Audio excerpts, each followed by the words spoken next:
অনেকেই হচ্ছে আমার ব্যাপারে জানতে চেয়েছেন। আর যেহেতু আমরা আপনাদের সাথে যুক্ত, সরাসরি ভাবে না হোক, মানে সোশ্যাল মিডিয়াগত ভাবে হোক, আপনাদের সাথে আমরা যুক্ত আছি, তো আপনাদেরকে জানানো সেটা একটা দরকার মনে করে লাইভে আসা। তো সবাই কমেন্ট করবেন যদি কোনো বিষয়ে জানতে চান। আর প্রথমে আমাকে হচ্ছে ক্লিয়ার করবেন যে আমার ভয়েসটা শোনা যাচ্ছে কিনা। একটু আগে আমি একটা লাইভ করেছিলাম, সেই লাইভে আপনারা আমার কোনো 10 মিনিট ধরে কোনো কথাই শোনেন নাই, যার জন্য আবার রিলাইভ আসলাম। তো আমার এখনের কথাটা ক্লিয়ার ভাবে শোনা যাচ্ছে কিনা অবশ্যই আপনারা কমেন্ট করে জানাবেন। কথা শোনা যায়? একটু কমেন্ট করবেন, দেখেন করেন একজন কমেন্ট করুক যে কথা শোনা যায় কিনা, দেন আমরা কথা শুরু করি। একটু জোরে বললেই হবে, এটা শোনা যাচ্ছে মনে হয়। আমার কথাটা শোনা যাচ্ছে কিনা একটু বলবেন।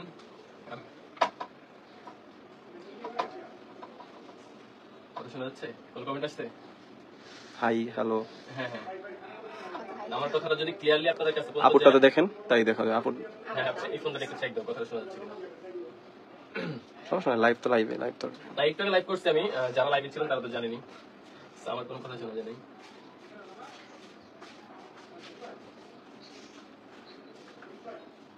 শোনা যাচ্ছে, একজন লিখছে।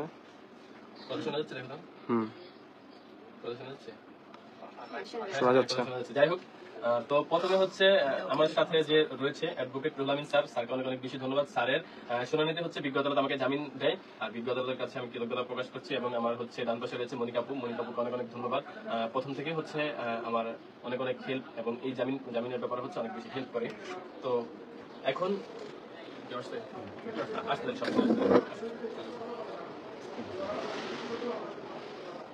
তো আমি যে কথাটা হচ্ছে এখন বলতে চাই যে ভুল ত্রুটি মানুষেরই হয়, ভুল ত্রুটি মানুষেরই হয়। চলে আসতে পারেন এখানে। যাই হোক, তো এই মামলার ব্যাপারে আমি স্যারের মুখ থেকে প্রথমে কিছু কথা শুনি, দেন হচ্ছে আপনাদেরকে বলি। আসলে তোহা জান্নাতের বিরুদ্ধে বাদী হয়ে পুলিশের কাছে যে অভিযোগ দায়ের করেছিলেন, সেটার উপর ভিত্তি করে ওদের বিরুদ্ধে যেটা মামলা হয়েছে সেটা হচ্ছে সাইবার নিরাপত্তা আইনের 23 ধারা এবং দণ্ডবিধির 406, 420 ধারা। 406 এবং 420 ধারার মধ্যে 420 ধারাটা হচ্ছে জামিনযোগ্য এবং 23 ধারা এটাও হচ্ছে জামিনযোগ্য। 406 ধারার যে উপাদানগুলা সেটা হচ্ছে এই তোহার বিরুদ্ধে কোনো নেই বা হুরে জান্নাতের বিরুদ্ধে নেই। এজাহার পর্যালোচনা করলে বা পড়াশোনা করলে স্পষ্টভাবে আপনারা দেখতে পাবেন যে তাদের বিরুদ্ধে যে 3 জন বাদী হয়ে যে মামলা করেছেন, তারা বলেছেন যে তাদেরকে একটা ফেসবুক পেজ থেকে, অর্থাৎ তোহার ফেসবুক পেজ থেকে একটা হচ্ছে শেয়ার করা হয়েছে, অথবা টিকটক আইডি থেকে শেয়ার অপশন করা হয়েছে।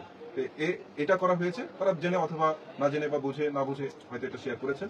হয়তো আমরা অনেকেই জানি যে এই শেয়ারের মাধ্যমে হয়তো বা ওনাদের একটা ভিউ হয়, এই ভিউয়ের মাধ্যমে হয়তো অনেক ওদের একটা ইনকামের সোর্সিং হয়তো বা হয়ে থাকে।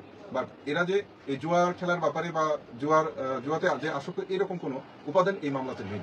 মূলত এটাই বিজ্ঞ আদালতকে আমি এসব কথা বুঝিয়ে বলেছি। এতে তোহাকে বিজ্ঞ আদালত প্রায় 7 দিন কাস্টডি খাটার পর ওনাকে জামিনপ্রাপ্ত দিয়েছেন এবং হুরে জান্নাত আত্মসমর্পণ পূর্বক বিজ্ঞ আদালত থেকে জামিনপ্রাপ্ত হয়েছেন। আমি দোয়া করি যে তাদের হচ্ছে যে প্ল্যাটফর্মে কাজ করতেছে এই প্ল্যাটফর্মের সফলতা কামনা করি এবং একই সঙ্গে এই ধরনের কাজ থেকে, এই ধরনের মানে এই বিপদ থেকে যেন তারা রক্ষা পায়। এবং অবশ্যই আমি আশা রাখবো আগামী চার্জশিট যখন দাখিল হবে হুরে জান্নাত এবং তোহা উভয়ে এই মামলা থেকে ডিসচার্জ বা অব্যাহতি পাবে।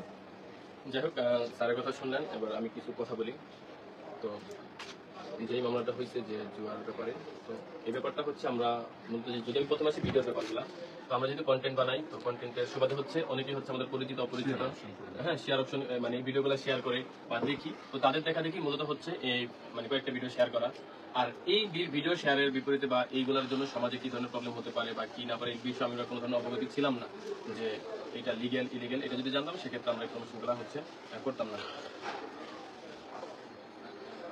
তো যাই হোক, ভুল মানুষের হয়, যদি আমার ধারা কোনো ভুল হয়ে থাকে সবার কাছে হচ্ছে ক্ষমা চাচ্ছি, ক্ষমার দৃষ্টিতে দেখবেন সবাই। আর জানানোর জন্য সবাই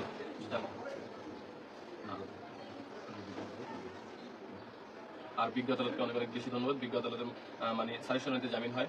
আর জানানোর জন্য সবাই দোয়া করবেন। এই সময়তে জানাবো আমি বেশি প্রবলেম ছিল, মানসিক টেনশন, শারীরিক টেনশন, মানে শারীরিক টার্চার সবকিছু মিলেই। যাই হোক, মনিকা কিছু বলবেন? বলেন সমস্যা নেই। আমি প্রথমেই ধন্যবাদ বা কৃতজ্ঞতা প্রকাশ করছি আমাদের বিজ্ঞ আদালতের কাছে। আমার স্যার রুহুল আমিন স্যারের শুনানি খুব সুন্দর শুনানি করেছেন। শুনানি শুনে আমাদের বিজ্ঞ আদালত জান্নাত এবং তোহাকে বিজ্ঞ আদালত জামিন দিয়েছেন এবং ওরা দুজনেই দাম্পত্য জীবন খুব ভালো এবং আমার জানাবাতে আমি শুনেছি তোহা গর্ভবতী, সরি জান্নাত আমার ভুলেছে, টোল হবে দুনিয়া। তার নাম ভুল হতেই পারে, এটা কোনো ব্যাপার না, যেহেতু ওদের সাথে আমার অনেক পূর্ব পরিচয় না, ওদের সাথে আমার না এটা শুধু আপু বলতে পারে না, অনেকেই রাস্তায় সবাই দেখলেও বলে। আমাকে হ্যাঁ তোহা মিসেস বলে ডাকে। তোহা, ঠিক আছে, নো প্রবলেম, এটা হতেই পারে। সবাই ওর জন্য দোয়া করবেন এবং আমি যেহেতু প্রথম থেকে ওদের সাথে ছিলাম, ও খুব টেনশন এবং কান্নাকাটি মানসিকভাবে ভেঙে পড়েছিল। তো সেই জন্য আমি চাইবো যে এই ধরনের কাউকে যেন বিপদগ্রস্ত কেউ না করেন, যেহেতু সবাই ওর যারা ওর প্রতিপক্ষ বা জানি না কে মামলা দিয়েছিলেন তাও আমার জানা নাই। তবে আমি আশা করবো যেন এই ধরনের মানে অন্তত মেয়েদের ক্ষেত্রে, যেহেতু মেয়েটা অসুস্থ এটা আপনারা জানতেন, তাকে না এটাতে জড়িত দিলেই ভালো হতো। বাচ্চাটার মানসিকভাবে তার টেনশনের কারণে হয়তো বাচ্চাটার এফেক্ট হতে পারতো।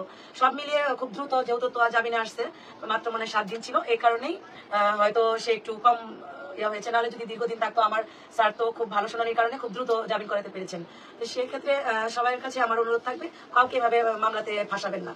তো ধন্যবাদ সবাইকে, ওদের যারা বক্তব্য আছেন নেগেটিভ ভাবে নেবেন না, ওরা হয়তো না বুঝে করেছে। তো সবাই ওদের জন্য দোয়া করবেন, আমিও দোয়া করি ওরা ভালো থাকবে। তুমি কিছু বলবা, তোমার কি ছিল কান্না করতে শেষ বলো। না মানে আসলে যেহেতু আমি একা থাকি, মানে আমাকে দেখার মতো শুধু আমার হাজবেন্ডই আছে, কেউ কাছে থাকে না, জাস্ট ও আর আমি থাকি। তো তখন যখন ওকে হচ্ছে অ্যারেস্ট করা হয়, তারপর থেকে আমি পুরো একা ছিলাম, আপু পাশে ছিল বারবার, আপু আর অনেকেই ছিল। আর অনেকেই ছিল। যাই হোক, সবাইকে ধন্যবাদ। সবাইকে ধন্যবাদ, এখানে নাম বলতে গেলে অনেকজনের নাম বলতে হবে। তো সবাইকে ধন্যবাদ আমার পাশে থাকার জন্য। তাছাড়া মানে কি হয়ে যেত জানি না, যেহেতু বুঝিনি, আমরা 4 বছর হচ্ছে আমাদের বিয়ের হচ্ছে 4 বছর হয়েছে, প্লাস আমি হচ্ছে এখন অসুস্থ, আর ঢাকায় ওরকম ভাবে আমাদের দেখার মতো কেউ নাই, খুব মেন্টালি টর্চার হয়েছে আমার উপর দিয়ে। তো সবশেষে একটা কথাই বলবো যে দোয়া করবেন, আর আমাদের মতো সিচুয়েশন যেন অন্য কারো না হয়, মানে আমার শত্রুরা যেন এরকম সিচুয়েশন না হয়। সবশেষে এই একটা কথাই বললাম। আর আরেকটা ব্যাপার আমি একটু বলি, আমি যেহেতু এই ব্যাপারটা সাফার করে আসছি, আগামীতে কোনো এই ধরনের কোনো কার্যক্রমের সাথে জান্নাত এবং তোহাকে আপনারা জড়িত পাবেন না। আপনাদেরকে কথা দিচ্ছি, এই ধরনের কোনো কাজে বা সমাজের ক্ষতি হবে এরকম যেই কোনো কাজ, যেই কোনো ধরনের কাজ আমরা অ্যাভয়েড করবো, এরকম কোনো কাজের সাথে যুক্ত থাকবো না, এটা কথা দিলাম আমার অডিয়েন্সের উদ্দেশ্যে। তো যারা ভালোবাসেন এবং যারা ভালোবাসেন না, উভয় পক্ষের কাছে হচ্ছে আমি দোয়া চাচ্ছি এবং ক্ষমা প্রার্থী। ভুল হলে যদি কোনো ধরনের ভুল হয়ে থাকে তাহলে অবশ্যই ক্ষমার দৃষ্টিতে দেখবেন। ছোট ভাই বোন মনে করেন আর কি, এই আর কি। তো কোনো কমেন্ট থাকলে বলতে পারেন। আচ্ছা, অনেক কমেন্ট থাক।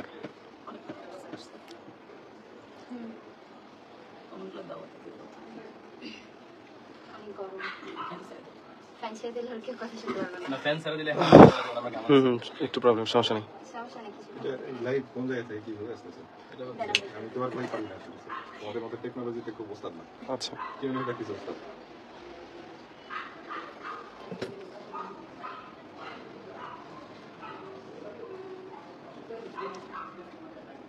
শেষ করে দাও। যাই হোক guys, সবাই ভালো থাকবেন। আর কিছু বলবো? না মূলত লাইভে আসার অনেকেই কোশ্চেন করবেন যে লাইভে আসলেন কেন বা লাইভে আসার কারণ কি। প্রথমে বললাম যে যেহেতু আপনাদের সাথে আমরা জড়িত, তো আপনাদের এই বিষয়টা জানা দরকার যে আমার জামিন হয়েছে কিনা। আপনারা অনেকে টেনশন ছিলেন, অনেকেই ইনবক্স করেছেন, অনেকে হচ্ছে জানতে চেয়েছেন যে কোনো মাধ্যমেই হোক যে তবে কি অবস্থা বা জানালার কি অবস্থা। তো আপনাদের সবকিছু বিষয় ক্লিয়ার করার জন্য হচ্ছে লাইভটা করা। সবাই ভালো থাকবেন, সুস্থ থাকবেন আর আমাদের জন্য দোয়া করবেন ইনশাল্লাহ। দেখা হবে আপনাদের সাথে। আল্লাহ হাফেজ। ওকে, আল্লাহ হাফেজ।